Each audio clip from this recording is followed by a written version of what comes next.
सारे गा रे गा पा दा सा सारे गा रे गा पा दा सा अमृत वर्षा अमृत वर्षा।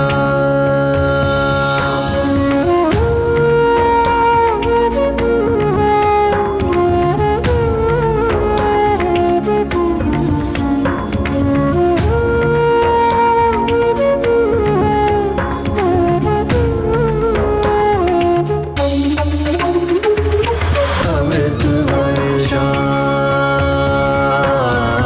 अमृत वर्षा।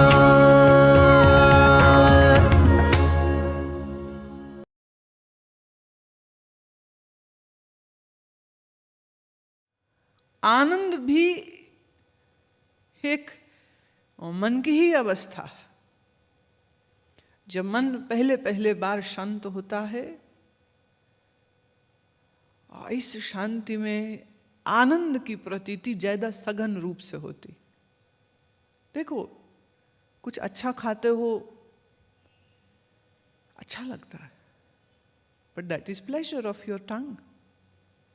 कुछ अच्छा पहनते हो, कुछ अच्छा देखते हो, कुछ अच्छा सुनते हो, तो आपकी इंद्रियां एक्साइट होती हैं, मन को अच्छा लगता है, उसी को आप सुख कह देते।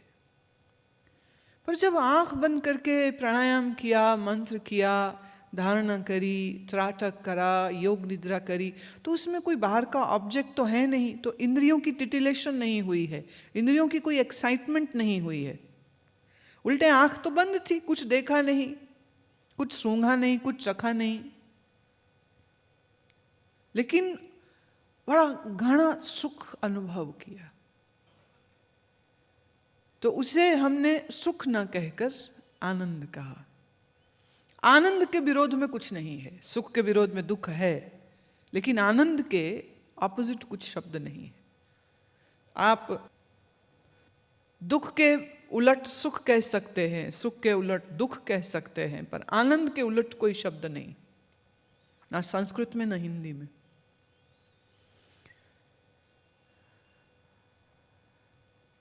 लेकिन बहुत गहरा अगर मंथन करें तो आनंद भी एक मन ही की अवस्था है। इसलिए कभी आनंद की अनुभूति होती है और कभी आनंद की अनुभूति नहीं होती है। बहुत बार लोग मुझे पूछते हैं, वो कहते हैं हमने पहले जब वहाँ ध्यान किया था आपके साथ तो बड़ा आनंद हुआ, उसके बाद जब घर किया तो उतना नहीं हुआ, ऐसा क्यों? तो कभी हो और कभी नहीं हो, उसे आप सनातन सत्य नहीं कह सकते।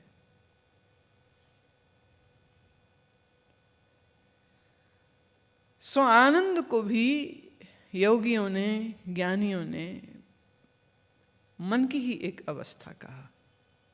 और सत्य तो यह है कि साधक का टारगेट आनंद होना भी नहीं चाहिए, क्योंकि ये फिर मन का ही एक सत्वगुण ही सही, पर है तो अभी भी मन के ही अंतर्गत हो रही कुछ घटना, और मन माया का हिस्सा है। लेकिन थोड़ा सा जब क्रिस्टलाइजेशन ऑफ कंसंट्रेशन हुई तो आनंद है, लेकिन किसी दिन नहीं हुई तो आनंद नहीं होगा। लेकिन साधक जो चित्त को शांत करता है, या चित्त वृत्तियां जब शांत हो जाती, all the modifications of your chitta, when they calm down, then what is left behind is a deep resonant peace, and it is fine.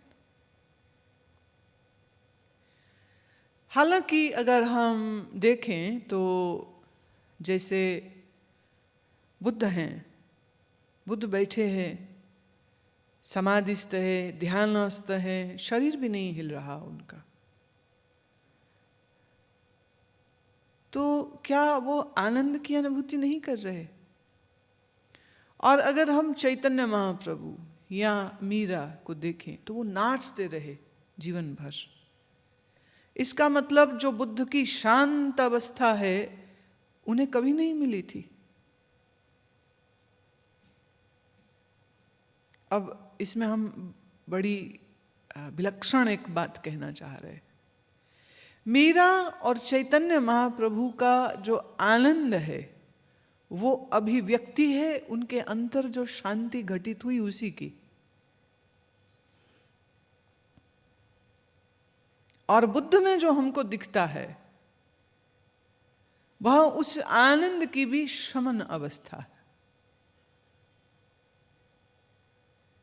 यूं समझिए, अभी तो वो स्थिति बहुत दूर की है, पर जब पहले पहल साधक को इस निर्विकल्पता की झलक मिलती है, मन ठहरता है, चित्त ठहरता है, ऐसा असीम आनंद होता है, खूब खूब नाचता है, खुश होता है, कभी कभी अहोभाव में रोता भी है, इतना आनंद।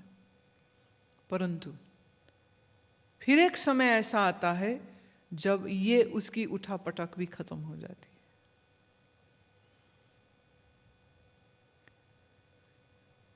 कभी सुख तो कभी दुख, ये संसारियों के मन की अवस्था है। और अगर हम साधक के मन की अवस्था देखें तो उसको ध्यान में कभी आनंद है और कभी नहीं है। तो ध्यानी लोग भी कभी कभी बड़ा रोते हैं, जैसा आनंद तब हुआ था वैसा अब नहीं होता है, कब होगा कब होगा, वो उसके लिए रोते हैं। फिर तो आनंद में भी उनको ममता होने लग जाती है और वो ये नहीं समझ पाते हैं कि यह भी एक मन ही की अवस्था है। वास्तव में चित्त का शांत होना, चित्त का ठहर जाना, चैतन्यता का प्रखरित होकर प्रकाशमान होना, अब यहाँ न आनंद की लहर है न ही उत्तेजना है। इसी को कबीर ने बहुत सुंदर शब्द दिया। एक है मनुष्य जो अज्ञान में बेहोश है, संसारी। एक है साधक जो होश में। दो अलग स्थितियां, एक होश में है एक बेहोश। लेकिन कबीर कहते हैं ना मैं होश में हूं ना मैं बेहोश हूं, मैं खुमारी में हूं। खुमारी में ना बेहोशी है संसारी अज्ञानी जैसी, ना होश है ज्ञानी जैसी। ये दोनों से पार की बात हो गई। खुमारी। और इसी खुमारी का जिक्र गुरु नानक भी करते हैं। इसी खुमारी का जिक्र गुरु रैदास साहब के सानिध्य में रहने के बाद मीरा ने जब कृष्ण भक्ता थी तो खूब नाचती हैं, गाती हैं, रोती हैं, हंसती हैं, खेलती हैं अपने कृष्ण के साथ। कभी बिरहा में, कभी आनंद में, कभी मिलन में, कितने भावनाओं से वो गुजरती हैं। फिर जब महल छोड़ के रैदास जी के पास गई हैं तो बनारस में रैदास की संगत करते करते ये समझ लगी कि कृष्ण तो सत्य स्वरूप है, चैतन्य स्वरूप है। और जब वह स्थिति उनकी बनी है तो उसके बाद प्रेम की इस मदहोशी के बाद मीरा भी खुमारी के इस जोन में प्रवेश कर गई थी। और अजब बात तो यह है कि वृंदावन में भी वो सारा जीवन तो रही नहीं। फिर वृंदावन भी छोड़कर दूर द्वारिका की तरफ निकल गई, गुजरात की तरफ चली गई और अपने जीवन के अंतिम वर्ष उन्होंने वहीं पर बिताए। और द्वारिका का क्षेत्र आज इतने समय के बाद थोड़ा घना हुआ है, लेकिन अभी भी इतना घना शहर नहीं है, उतना डेवलप नहीं है। तो आज से 600 वर्ष पहले तो क्या हालत हुई होगी, रही होगी द्वारिका की उस समय पर। उन्होंने वो जगह चुनी, राजस्थान से भी दूर है, उत्तर भारत से भी थोड़ी दूर पड़ गई और वहीं रही हैं वो। खुमारी, उसको उन्होंने कहा खुमारी। अशांत के विरुद्ध शांत है, सुख के विरुद्ध फिर दुख है, खुमारी के विरुद्ध कुछ भी नहीं।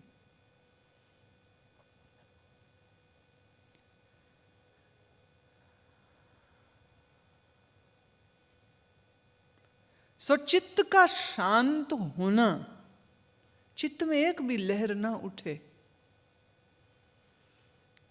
इस स्थिति का गहरा हो जाना,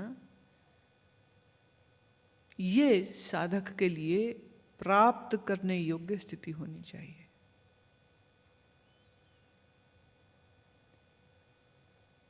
सो सुख और दुख के इन विरोधों में जिसने एक तीसरा किनारा देख लिया, जहां न सुख है न दुख, वह व्यक्ति शांत रहता।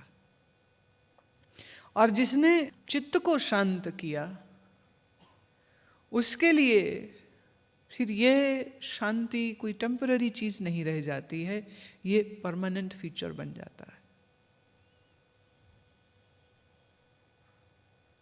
लेकिन इस परमानेंट फीचर तक पहुंचने के लिए साधना की एक लंबी कड़ी यात्रा, उस पर चलना जरूरी है, आवश्यक है।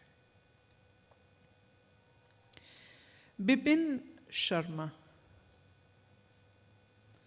I have noticed several times while listening to you, my breath appears to stop. There is no discomfort or urgency. I have to restart it by willing it. On stage, sometimes I can see only your face. Other things, including the stage, start to become unreal. At home, I have noticed the breath stopping while talking about your talks or answering questions from my wife. I beg for your guidance.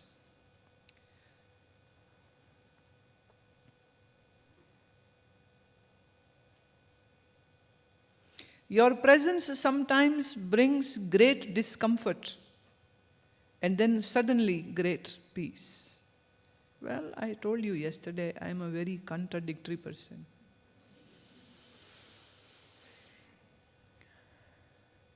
ध्यान करते हुए में अथवा मुझे सुनते हुए में अथवा प्राणायाम करते समय पर अगर श्वास सहज अपने आप रुक जाए तो ये एक शुभ लक्षण है। चूंकि मन में मृत्यु का भय बहुत गहरा है, इसलिए एक घबराहट आ जाती है, इसलिए तुम सोच के श्वास को फिर से लेने की कोशिश करते हो। उसकी जरूरत नहीं है। जब कभी सहज श्वास थम जाए, रुक जाए, रुकने दो उसको और शांत होकर जब तक वह स्थिति है टिके रहिए उसमें। नो नीड टू फील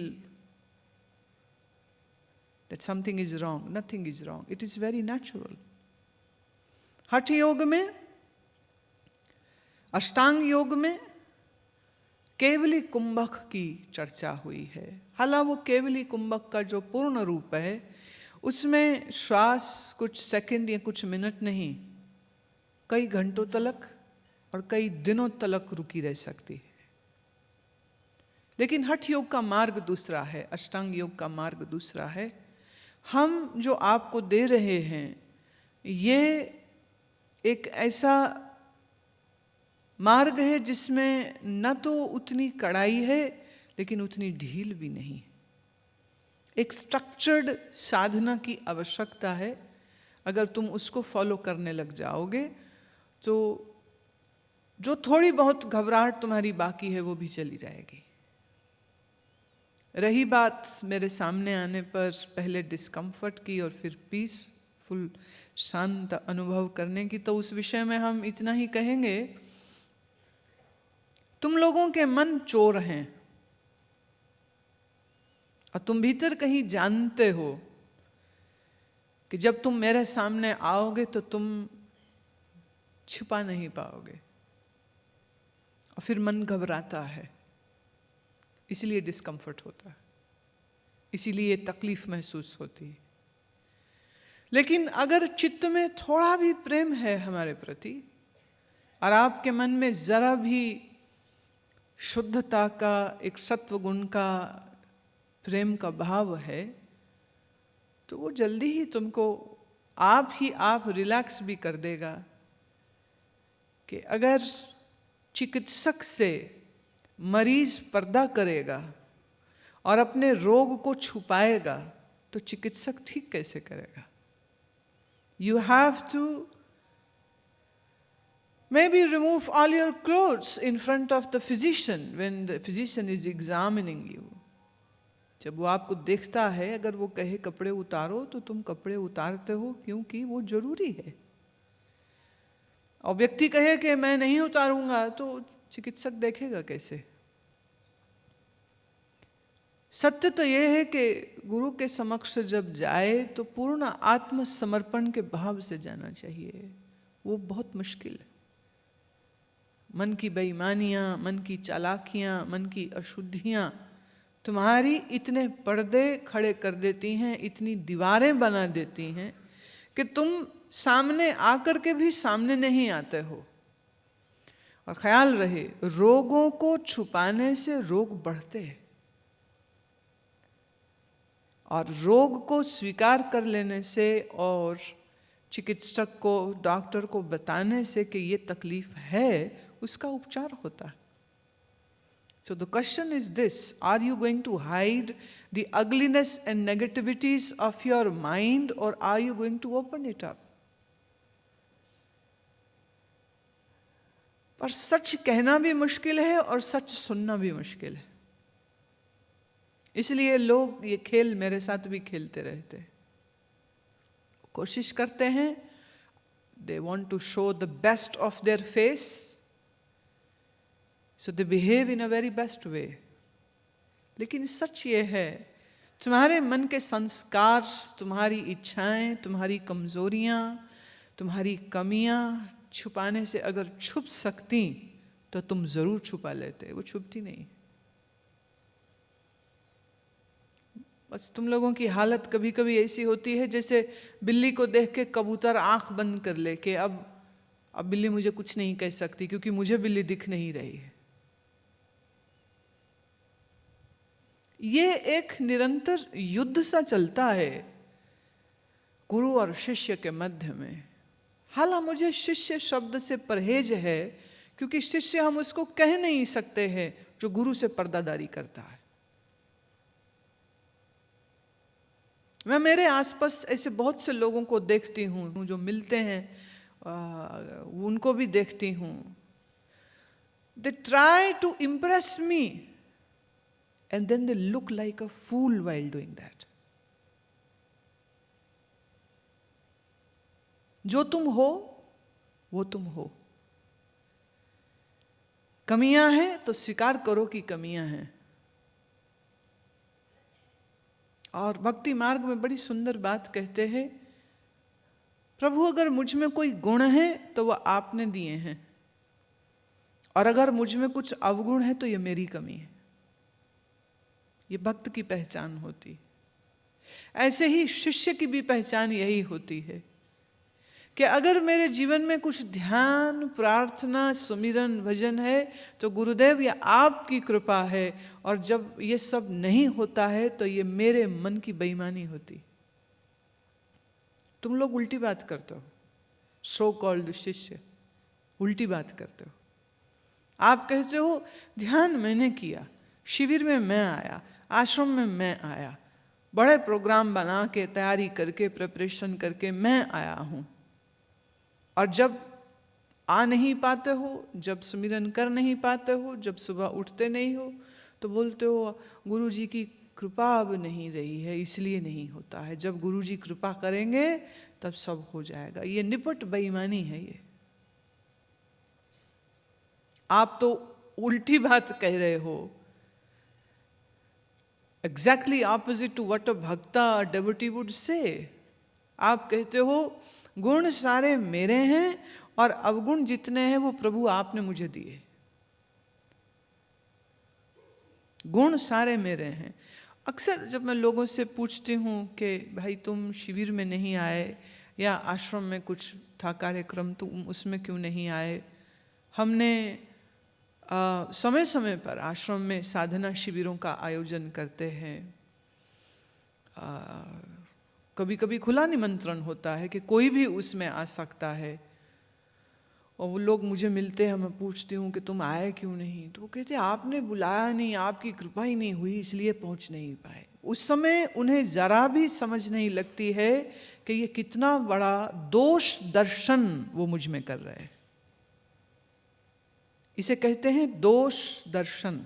गुरु में दोष दर्शन करना, गुरु की कमी दिखा रहे हो तुम। आपको लगता है आप बहुत सुंदर कुछ बात कह रहे हैं कि आपकी कृपा नहीं हुई इसलिए नहीं आ पाए। हद है बेईमानी की। जिसको तुम प्रणाम करते हो, जिसे तुम गुरुदेव कहते हो, उसी में दोष दर्शन करते हो। इससे बड़ा अपराध और क्या होगा? इससे बड़ा पाप और क्या होगा? गुरु की तो वंदना की जाती है, गुरु का उपकार माना जाता है, ना कि गुरु में दोष दर्शन किया जाता है। लेकिन बोलते समय आदमी बुद्धि का उपयोग भी नहीं करता है और उसकी बेईमानी छलक के सामने आ जाती। आपने नहीं बुलाया इसलिए नहीं आ पाए, आप जब बुलाएंगे तब हम आ जाएंगे। अब यहां आकर परेशानी है। This is now something which is not correct. So you should watch what you speak,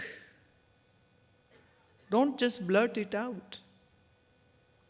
ऐसे ही कुछ नहीं बोल देना चाहिए, बोलने से पहले सोचना चाहिए इसका अर्थ क्या होगा। आज सुबह ही मैं पढ़ रही थी, उत्तर प्रदेश में एक महात्मा हुए थे नीम करोली बाबा। अमेरिकन कुछ उनके आसपास आ गए और रामदास और कृष्णदास नाम से दो व्यक्ति थे जो उनके पास कई वर्षों रहे। नीम करोली बाबा योगी थे, लेकिन ऐसे वो हनुमान जी के भी बड़े उपासक थे। नैनीताल के पास उनका आश्रम और मंदिर था, आज भी है। और ये दोनों अंग्रेज काफ़ी समय तक उनके पास रहे। फिर उनको घर जाने का लगा और कृष्ण ने बाबा से क्या पूछूं, क्या कहूं, क्या बोलूं, अभी सोच ही रहा है, लेकिन मुंह से निकल गया कि बाबा आप आदेश करिए, मैं अमेरिका में रह के आपकी क्या सेवा करूं। बात सुनने में बड़ी अच्छी लग रही है ना? मैं अमेरिका में रह के आपकी क्या सेवा कर सकता हूं। ये तुम भी बात बहुत बार बोलते हो, गुरु माँ हमारे लायक कुछ सेवा हो तो कहिएगा। बहुत बार लोग बोलते हैं मुझे। बाबा को भी उसने ये बात बोली, सुनने में बड़ी अच्छी लग रही है, लेकिन बाबा तपाक के डांट के बोले जिसको सेवा करनी होती है वो पूछता नहीं है कि क्या करूं, और तू पूछ रहा है क्योंकि तुझे करना कुछ नहीं। सो जाओ, जो तुम्हें करना हो सो करो, मुझे मत पूछो क्या करना। वो अमेरिका तो लौट गया, लेकिन पश्चाताप और दुख के साथ कि इतने वर्षों साथ रहने के बाद जाते समय कैसी बेवकूफ़ी करी है। आपके लिए मैं क्या कर सकता हूँ? अरे किसी भी संत को तुम्हारी जरूरत कहाँ है कि वो तुमको कहें कि तू मेरे लिए ये कुछ कर दे।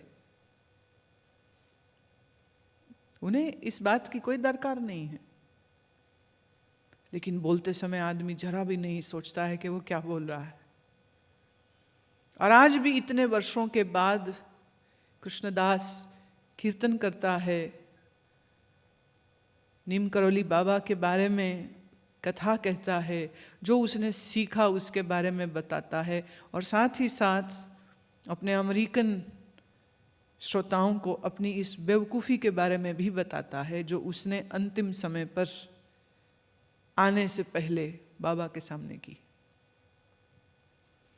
सुनने में शब्द बड़े अच्छे लगते हैं, लेकिन वो शब्द कहाँ से निकल रहे हैं, उसकी जड़ क्या है, उसकी रूट क्या है?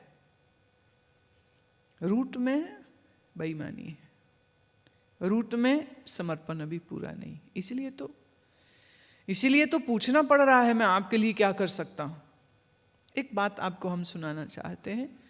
बुद्ध के समय पर एक सेठ हुआ जिसका मूल नाम क्या है वो उतना प्रसिद्ध ना हुआ।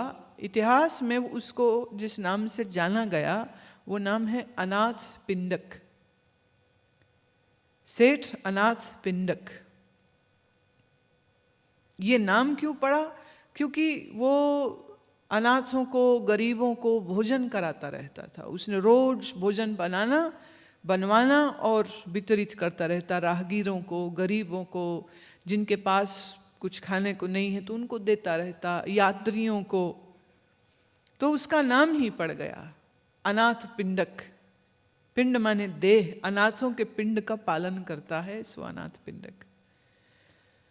फिर अनाथ पिंडक एक बार बुद्ध के दर्शन को गया। बुद्ध के विहार में जब वो पहुंचा और वो अपने भिक्षुओं को, हजारों भिक्षु बैठे हैं और बुद्ध बोल रहे थे, सब कुछ इतना शांत था, उसके दिल को छू गई बात। मन में भाव आई कि मेरे शहर में भी बुद्ध का एक विहार माने आश्रम होना चाहिए। उस समय पर पक्का मकान छोटा बनाया जाता था, वृक्षों के तले ही सब भिक्षु लोग रहते थे। कभी कोई बीमार हो जाए, कोई अस्वस्थ है, या जो बूढ़े भिक्षु होते थे सिर्फ वही पक्के मकान में जाके रहते थे, बाकी सब वृक्षों के नीचे। सो सिर्फ एक भूमि का टुकड़ा है जो ले लिया जाता, कोई बाउंड्री वॉल नहीं, कुछ नहीं, बस वहीं पे सब भिक्षु रहा करते थे बुद्ध के साथ। अनाथ पिंडक जब अपने शहर वापस गया तो उसने देखना शुरू किया कौन सी जगह अच्छी रहेगी, और फिर उसने एक आम का बगीचा पसंद किया, मालिक को मिला। उसने कहा मुझे ये बगीचा बेच दीजिए, यहाँ पर हम भगवान बुद्ध को बुलाएंगे और उन्हें कहेंगे कि वो अपना विहार यहाँ पर बनाएं।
thank you